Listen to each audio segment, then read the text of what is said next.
It's 2025, and parents and grandparents are gathering outside hotels up and down the UK, not for a weekend away, but to protest, to defend the country and their kin. Why hotels? Because in this new, progressive Britain, thousands of hotels, once the domain of wedding parties and seaside getaways, are now home to government policies run amok.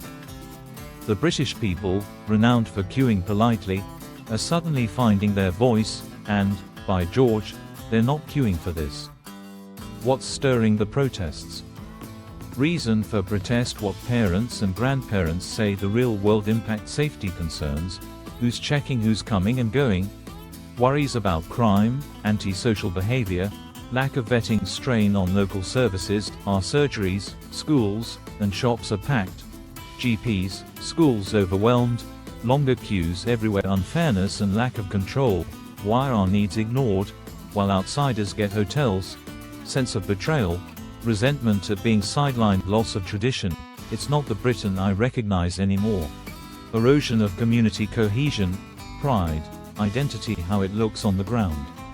Beneath the drizzle worthy of a Richard Curtis film, three generations stand united, mums with prams and bags for life, dads in high-vis jackets, with more backbone than the Met Police, grandmothers waving Union Jack umbrellas, all standing outside hotels that have become lightning rods for government policy, waving placards that range from witty to utterly savage.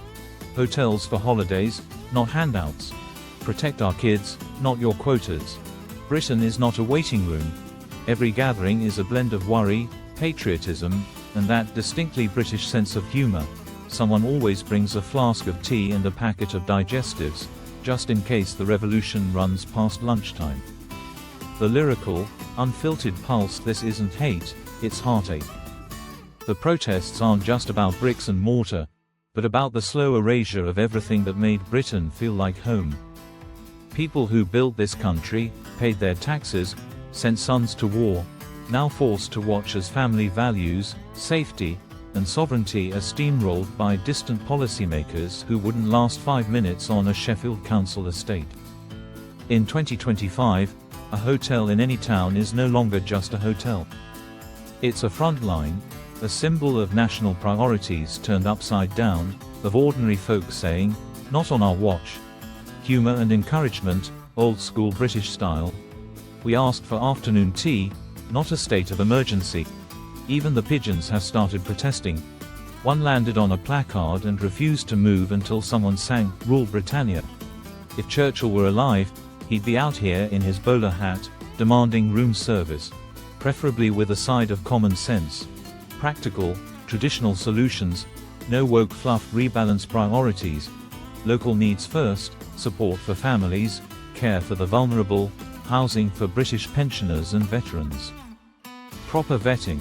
Enforce sensible security checks, not just box-ticking exercises. Restore hotel use. Phase out hotels as stopgaps. Invest in real, sustainable solutions for housing, for everyone. Real consultation. Listen to the people actually living in these communities, not just remote think tankers in London. Final word: Britain's backbone has always been its people, steady, stubborn, and wise to the ways of the world.